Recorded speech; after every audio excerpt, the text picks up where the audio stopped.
She's a businesswoman, serial entrepreneur, philanthropist, founding partner of SKIMS, co-founder and CEO of Good American, and now Emma Grede is adding a new title to her already impressive resume, podcast host. After years of reshaping fashion and business, she is eager to share what she's learned with this next wave of thought leaders. And so she created Aspire with Emma Grede, and now she is here with us. Emma, thanks for being here. Thank you so much for having me. I'm so happy to be in Boston. Well, we're happy to have you here, and congratulations on this. You have done such incredible things in your career. And why now for a podcast? Well, you know, I've spent my entire career building and scaling businesses. And wherever I go, people ask me the same questions. They're like, how can I start a company? Should I start a business? How do I get a pay rise? And, you know, there comes a time in your life where you're like, I feel like it's kind of my responsibility to spill the beans, to let everybody know, but also to demystify this idea of what it means to be an entrepreneur. Because I really, really think, you know, I have no education to speak of. I don't come from a background where I knew anybody that, you know, had a business. And so it's really talking about what does it actually take to build it from the ground up, and using my connections and all the people that I've met to tell the truth, to like actually give you the real stories and hopefully like inspire a whole generation of people to live up to their full potential. Well, you're doing exactly that by giving everyone this, like the secret sauces through people that you've met. The guests that you're having on the show, Emma, are incredible, blended with your expertise. How are you deciding who to bring to the table? You know, it's so funny. When we started, I had a list of like 70 people, and I'm just working my way through the list. And you know, the crazy thing is, when you call a founder, 9 times out of 10, they want to share their story. They want to tell the truth. And so we've had the most incredible guests, from Gwyneth Paltrow to Melody Hobson, Carly Kloss to Mark Cuban, Michael Rubin, who's literally like one of my favorite founders in the world.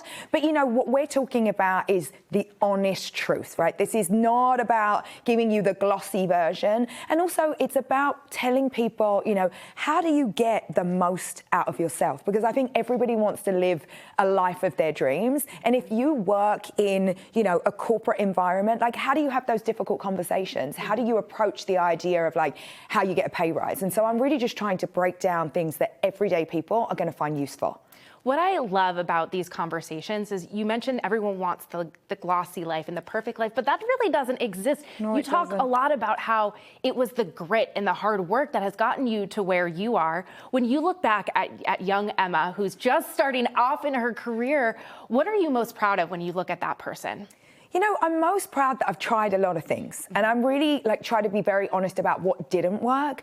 And you know, I've been on a journey. I talk about this all the time because I'm 42 now. I have 4 children, and I've only been in work that I've really loved for a few years, right? It's a journey, and you have to go through things. So I'm kind of allergic to the idea of toxic positivity. I hate this idea of thinking you can manifest your way there. It's like, no, you can't. You actually, you know, the manifesting is good if it's coupled with hard work, and you have to do both things. So I just like to be very real about what it takes, and talk to people about like the journey, because nothing happens overnight. And this idea that we've created somehow on social media that you can like, you know, click your fingers and dream up some dream business, it just hasn't been my experience.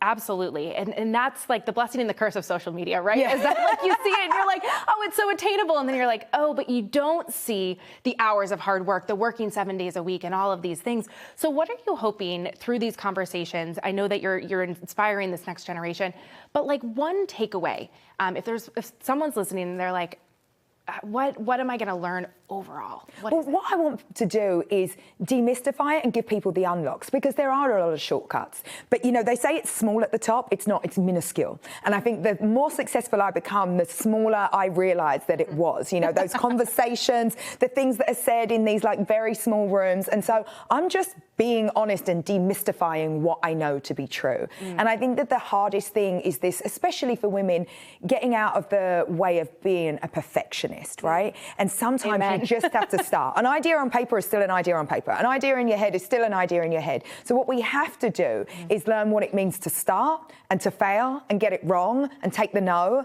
And, you know, I think what I have is just a really thick skin. And so I'm trying to teach people that that's what you need to develop. It isn't about like having a big, grand, glossy plan. What you need is some resilience.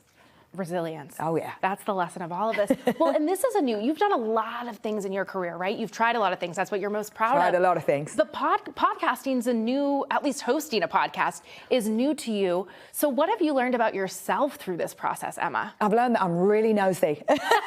Hey, that means you're in the right seat if that's what you're doing. I really have a lot of questions for whoever comes on that podcast. You know, I'm really lucky because I've built a small but mighty team. And, you know, they come to me with a lot of fantastic research, and I don't even look at the cards because I am just so curious. And I think actually to be a great founder and a great entrepreneur, curiosity is one of those things that you need because you've just got to figure a lot of stuff out. And so again, when I have a guest that comes in, I'm just interested. Like, I'm like, what did you do? How did you do it? And, you know, when people have these stories, you know, I started making it into my kitchen. I'm like, how? What were the ingredients? Like, what did you do? How did you cook it? You know, so I'm just like trying to go deep on the simple things that we like to just, you know, skirt over a little bit sometimes. You gotta go deep. I want the details. I want all the tea.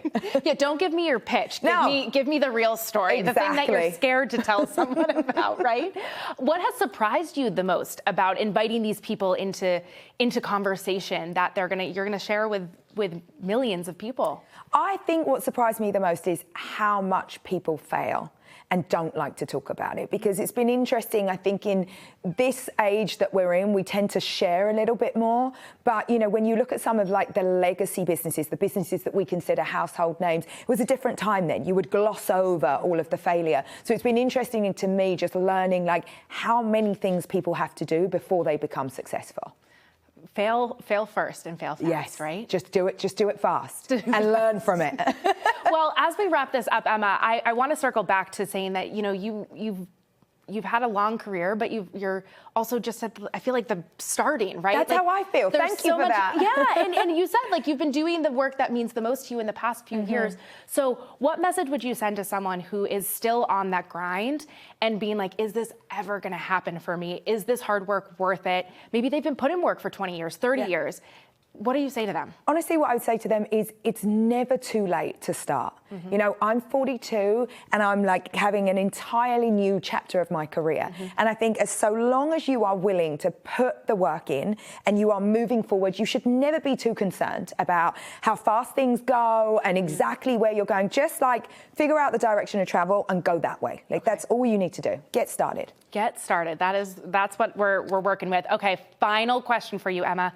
What is still on the professional bucket list for you? Is there something that you haven't dipped your toes in that you're eager to? Oh, you know, right now I'm so focused on this podcast because to me, what I want to do is, you know, it's really broad because when we think about what it means to come to work, what it means to be successful, what it means to, you know, live a life that you can be really proud of, there's so many different facets of that. And so I'm really big on exploring what that means for people right now. What does it mean when you're 25 and you're starting out in your first job? And what does it mean when you're 50? And so it's like all of that. That's what I'm really obsessed over because I get completely obsessed with whatever I'm doing. There's no room for anything else. It's a blessing and a curse. Exactly. It truly is. Well, Emma, thank you so much. And tell people where they can follow along with you and also the podcast. You know what? Anywhere you get your podcast. So it's Aspire with Emma Grede. And, you know, we're on YouTube, so you can come and watch on YouTube. It's amazing. Awesome. Well, thank you so much and best of luck with all your future endeavors. Thank you, my love.